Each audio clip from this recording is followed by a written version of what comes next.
Halo teman-teman, kembali lagi di channel cerita anime. Kali ini saya akan melanjutkan cerita anime Majo no Tabi-Tabi. Oke, tanpa banyak basa-basi lagi, langsung aja kita mulai ceritanya. Di cerita sebelumnya, setelah saya berpisah dengan Elaina, saya kembali melanjutkan perjalanannya. Saat di perjalanan, saya menemukan negeri yang dipisah oleh sebuah dinding.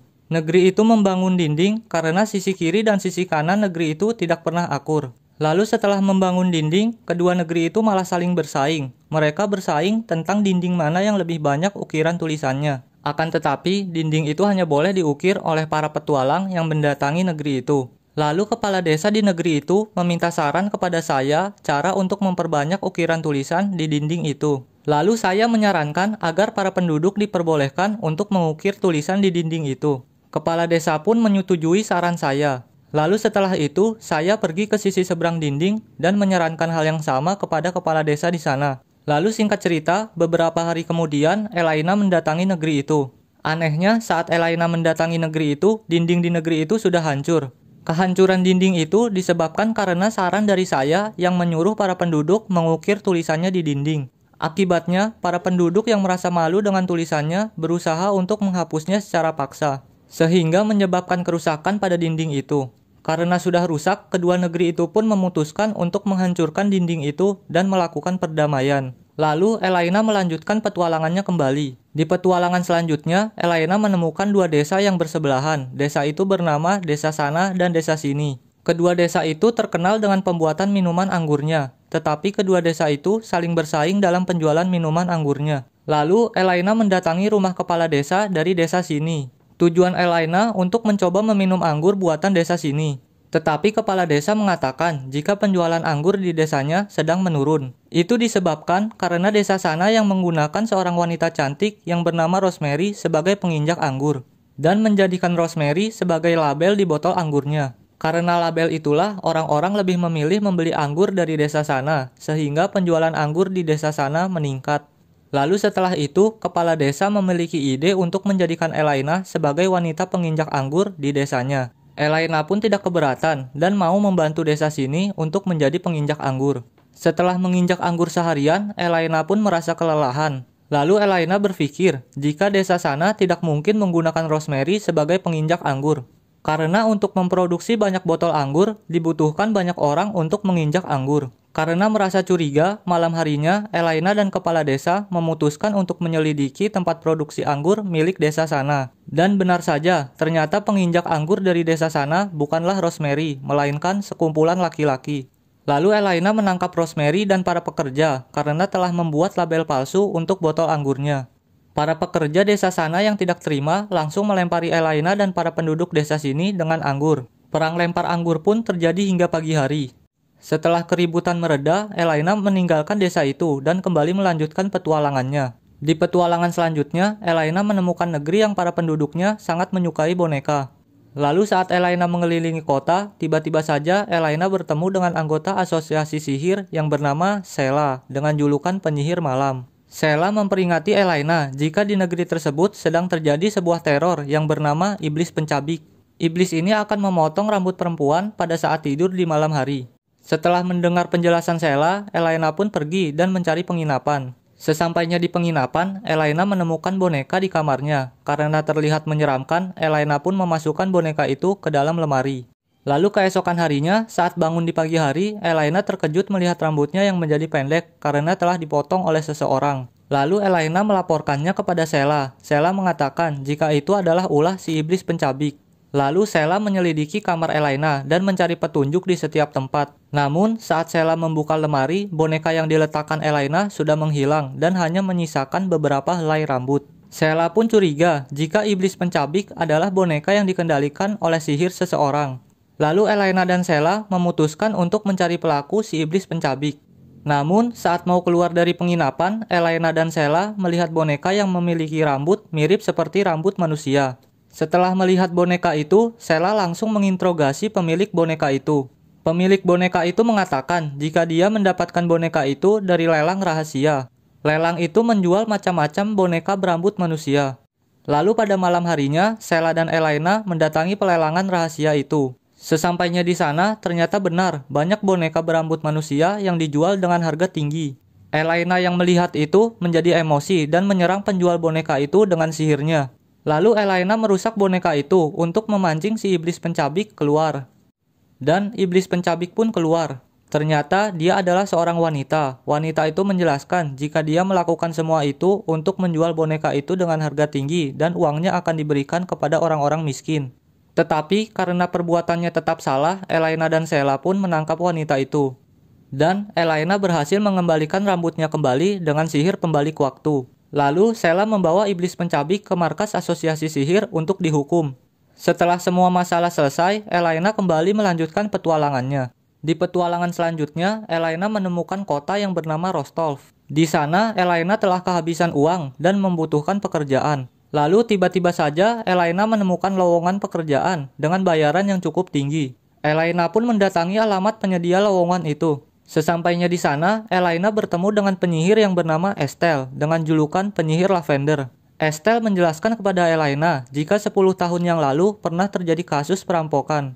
Perampok itu membunuh sepasang suami istri di rumahnya, tetapi anak mereka yang bernama Selena berhasil selamat karena sedang pergi berbelanja. Lalu, karena Selena sudah tidak memiliki orang tua, Selena pun dirawat oleh pamannya.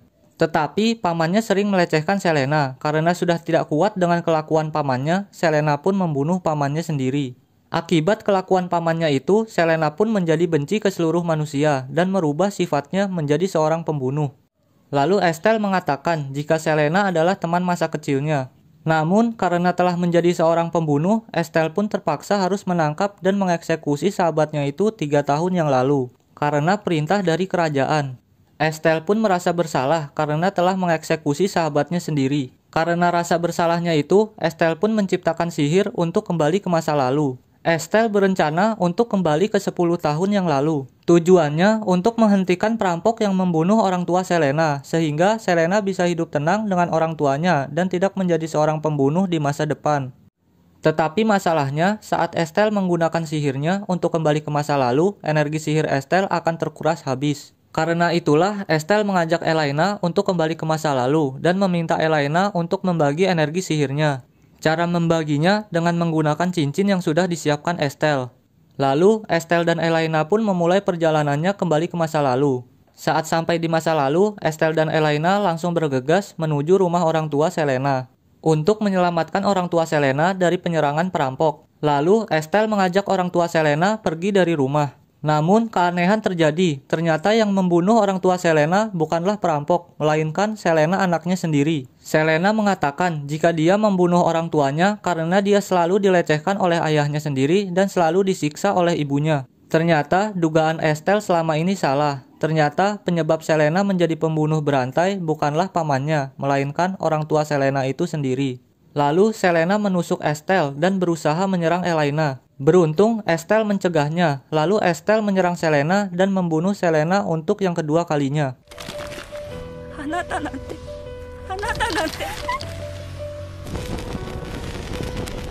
Sayonara, Selena. Setelah itu, Estelle dan Elaina kembali ke masa depan. Agar tidak merasakan penyesalan, Estelle menghapus ingatan tentang kenangan bersama Selena.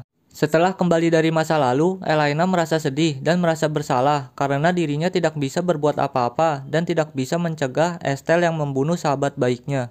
Lalu Scan berpindah ke Sheila. Sheila yang sedang libur dari pekerjaannya mengajak Fran untuk liburan bersama. Ternyata Fran dan Sheila adalah teman dekat. Saat di perjalanan, Fran mengenang masa lalunya saat masih menjadi penyihir murid. Dulunya, Fran adalah murid dari penyihir yang bernama Nike. Lalu suatu hari, Nike berencana untuk mencari murid baru. Murid itu bernama Sheila. Tetapi, Fran sangat tidak menyukai sifat Sheila. Begitu juga dengan Sheila.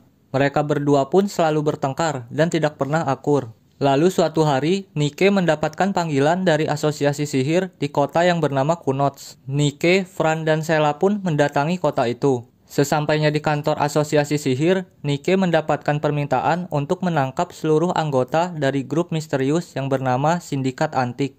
Grup ini sering merampok para penduduk. Grup ini juga sangat kuat karena memiliki macam-macam senjata yang kuat, sehingga para penyihir di kota itu tidak ada yang bisa menangkapnya. Karena itulah asosiasi sihir meminta Nike untuk mengatasinya. Tetapi Nike menyerahkan tugas itu kepada Fran dan Sheila, tujuannya untuk mendekatkan hubungan mereka. Lalu esok harinya, bukannya bekerja sama, Fran dan Sheila malah bertengkar. Lalu siang harinya, saat Fran makan siang, tiba-tiba saja Fran dikepung oleh grup sindikat antik. Fran pun ditangkap dan dibawa ke markas sindikat antik. Lalu saat di markas, ternyata Sheila juga tertangkap. Karena terdesak, Fran dan Sheila pun bekerja sama untuk mengalahkan seluruh anggota sindikat antik. Berkat kerjasama yang baik, Fran dan Sheila berhasil menangkap grup sindikat antik, dan grup sindikat antik pun dipenjara selama 20 tahun. Sejak itulah Fran dan Sheila menjadi teman baik. Itulah kisah masa lalu Fran dan Sheila. Lalu scan berpindah ke saya. Saya diperintahkan oleh asosiasi sihir untuk mengantarkan sebuah kotak ke markas asosiasi sihir yang berada di kota Kunots. Akan tetapi, kotak itu sangat berbahaya dan tidak boleh dibuka. Lalu saya pun pergi ke kota Kunots untuk mengantarkan kotak itu. Di sisi lain, Elaina juga sedang menuju kota Kunots. Sesampainya di kota Kunots, Elaina mendapatkan berita jika grup sindikat antik telah kembali setelah 20 tahun menghilang. Lalu scan kembali berganti ke saya. Sesampainya saya di kota Kunots, tiba-tiba saja saya bertemu dengan bos dari grup sindikat antik. Bos sindikat antik itu ingin mengambil kotak yang dibawa saya, tetapi usahanya gagal karena saya keburu pergi meninggalkannya. Lalu, bos sindikat antik itu menembakkan saya dengan bola sihir, tetapi tembakan itu tidak berefek apa-apa. Setelah itu, saya mencari markas asosiasi sihir untuk mengantarkan kotak yang dibawanya. Namun saat di perjalanan, tiba-tiba saja saya bertemu dengan adiknya yang bernama Mina. Adiknya berada di kota itu karena sedang menjalankan misi. Lalu Mina menjelaskan jika kota Kunots sedang tidak aman karena grup sindikat antik telah bangkit kembali. Lalu, scan berganti ke Elaina. Elaina yang sedang mengelilingi kota tiba-tiba saja ditembak oleh bola sihir. Bola sihir itu sama seperti yang sebelumnya ditembakkan ke saya. Setelah ditembak, Elaina pun pingsan. Lalu saat bangun, hal aneh terjadi. Tubuh Elaina tertukar dengan tubuh saya. Ternyata bola sihir itu berfungsi untuk menukar tubuh seseorang. Lalu, Elaina melihat sebuah kotak. Karena penasaran, Elaina pun membuka kotak itu. Saat dibuka, kotak itu mengeluarkan gas sihir yang kuat. Gas sihir itu membuat perilaku penduduk menjadi aneh. Karena kota menjadi kacau, grup sindikat antik pun memanfaatkannya untuk melakukan pencurian. Lalu, Elaina yang tubuhnya tertukar berusaha mencari tubuh aslinya. Elaina pun menemukan tubuh aslinya. Ternyata yang memakai tubuhnya adalah saya. Mereka berdua pun kaget karena tubuh mereka tertukar. Lalu Elaina pun sadar jika yang menukar tubuhnya adalah bos dari grup sindikat antik. Namun, karena kota sedang kacau, Elaina dan saya memutuskan untuk menangkap grup sindikat antik yang mengacaukan kota terlebih dahulu. Setelah menyelesaikan masalah di kota, Elaina dan saya mencari bos grup sindikat antik. Setelah menemukannya, saya dan Elaina langsung menangkap bos sindikat antik itu.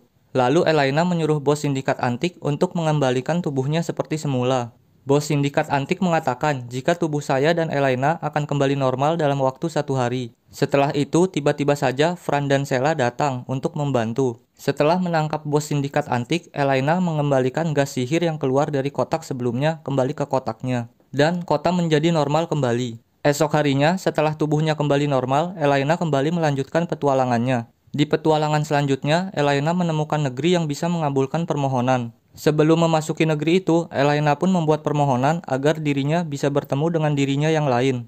Lalu saat Elaina memasuki negeri itu, hal aneh terjadi. Elaina melihat macam-macam tempat yang pernah dia kunjungi sebelumnya. Lalu Elaina menemukan sebuah kastil. Saat memasuki kastil itu, Elaina menemukan 15 kembaran dirinya dengan macam-macam kepribadian. Lalu salah satu kembaran Elaina mengenalkan semua kembaran Elaina kepada Elaina yang asli. Lalu salah satu kembaran Elaina memperingati jika ada satu kembaran Elaina yang berkepribadian jahat. Kembaran Elaina itu dinamai dengan Elaina yang kejam.